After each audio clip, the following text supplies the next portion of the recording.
Bismillahirrahmanirrahim. Assalamualaikum warahmatullahi wabarakatuh. Apa kabar semuanya? Kembali lagi di channel Kobe TV. Oke, di video kali ini kita akan membahas tentang seputaran pasaran murai batu, yang mana di video yang sebelum-sebelumnya itu saya pernah membuat murai batu harganya jatuh. Nah, masih banyak juga teman-teman yang menonton atau nyimaknya nggak sampai habis, jadi banyak yang salah paham ya. Nah, murai batu yang harganya jatuh sudah saya jelaskan bahwasanya murai batu yang memang tidak ada kualitasnya ataupun murai batu yang macet ya. Nah, jadi tidak semua murai batu harganya jatuh. Nah, cuma hanya saja yang berpengaruh lagi adalah penjualannya agak sulit, sehingga masih banyak juga teman-teman penghobi murai ingin menjual harga dengan cepat, jadi menjual dengan harga yang murah. Jadi sebenarnya bukannya harganya jatuh ya, cuma karena susah penjualan. Nah, jadi di sini ada beberapa tips mungkin buat teman-teman yang hobi melihara murai batu ataupun yang hobi jual beli juga sekalian ya.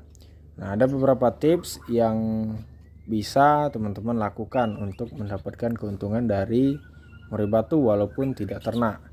Nah, karena untuk ternak sendiri sekarang mungkin sudah kurang masuk ya, mungkin dari penjualan yang agak sulit, harganya juga relatif sangat murah sekarang ya. Jadi kalau nggak mau repot dan nggak mau beresiko ya, enaknya itu tadi nampung murai batu yang bisa untuk dijual lagi. Contohnya murai batu seperti apa? Jadi teman-teman bisa siapkan ataupun cari amunisi murai batu yang stres ya.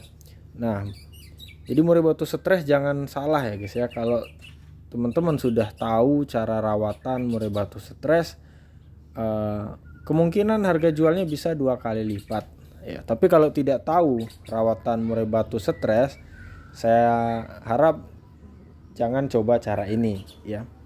Nah, kemudian teman-teman sekalian bisa juga cari murai batu gacoran-gacoran yang masih bermasalah ya. Nah, kalau saya perhatikan itu di grup jual beli untuk murai batu prestasi itu masih stabil harganya guys ya, masih di atas 3 ribuan.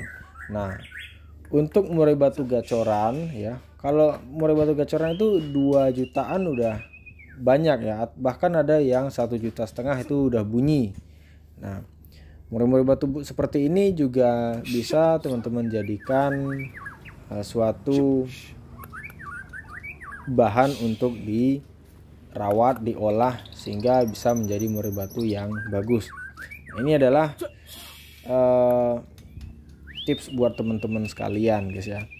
Nah, kemudian satu lagi, di samping harga murai batu dewasa yang murah-murah, nah trotol pun pastinya juga jatuh harganya ya. Nah, dari trotol pun teman-teman juga bisa ngurus dari kecil sampai dewasa ya. Mungkin sudah pernah saya sampaikan videonya, saya buatkan videonya tentang tips jual trotolan, pemilihan trotolan ya. Berawal dari pemilihan dulu, kemudian rawatan, dan barulah penjualan. Nah, teman-teman itu harus simak benar-benar ya. Nah, di sini mungkin saya tidak menjelaskan secara detail bagaimana cara pemilihan dan bagaimana cara penjualannya. Tapi di sini saya cuma menyampaikan tips-tips buat teman-teman yang mungkin pengen terjun di dunia bisnis murai batu ya, mungkin iseng-iseng sekalian hobi ya. Karena ada berbagai tipe manusia yang kadang hobi rawat saja ya, ada yang hobi gonta-ganti. Nah, yang gonta-ganti ini mungkin cocok ya. Jangan sampai teman-teman gonta-ganti tapi selalu rugi terus gitu ya. Nah, jadi teman-teman bisa lakukan tips yang tadi. Nah, untuk saya jelaskan satu persatu untuk murai batu stres sendiri, itu teman-teman bisa rutin kasih kroto dan juga kerodong ya, full kerodong, dan jangan didekatkan murai batu lain, jangan dicoba-coba dulu.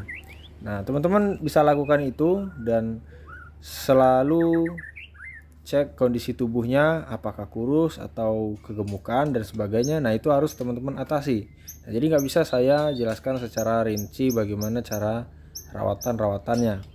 Nah kemudian untuk murai batu yang gacoran tapi belum bisa turun lapangan, nah itu kan harganya murah-murah juga ya, saya sampaikan berkisar dari 1,5 sampai 2,5-an. Nah itu teman-teman juga bisa cari maunya si murai batunya ya. Jadi kuncinya teman-teman juga serius, dan teman-teman juga harus pahami betul karakter si murai batu dan kemauan si murai batunya. Karena kalau teman-teman tidak memahami ataupun teman-teman terlalu banyak mencoba, akhirnya si murai batunya juga nggak jadi apa-apa. Nah hal tersebut mungkin kalau sukses ya teman-teman bisa menjual dengan harga tinggi, ataupun teman-teman bisa puas dengan apa yang sudah dirawat. Nah kemudian teman-teman sekalian, untuk throttle sendiri yang pastinya carilah trotolan yang berkualitas, walaupun harganya sedikit lebih mahal ya, yang penting kualitasnya jelas ya. Mungkin dengan contoh teman-teman ngambil langsung di penangkaran ya, penangkaran yang memang jelas, dan teman-teman bisa lihat indukannya sendiri, kemudian riwayat indukannya. Tak hanya riwayat, tapi teman-teman bisa langsung menyaksikan dari indukannya atau apa volumenya sudah masuk kategori, apa gaya mainnya sudah masuk kategori, atau kecerdasannya sudah masuk kategori. Kalau misalkan sudah masuk kategori semua, silahkan teman-teman ambil dan rawat. Nah kalau dirawat dengan maksimal, insya Allah kalau trotolan yang memang dari indukan yang bagus, nah, teman-teman tidak perlu ragu lagi. Nah jadi itulah beberapa tips untuk teman-teman sekalian yang mungkin hobi rawat murai batu ataupun rawat sambil dijual beli ya. Jangan sampai teman-teman malah mundur ya, mundur dalam artian mengambil dengan harga tinggi, menjual dengan harga murah ya.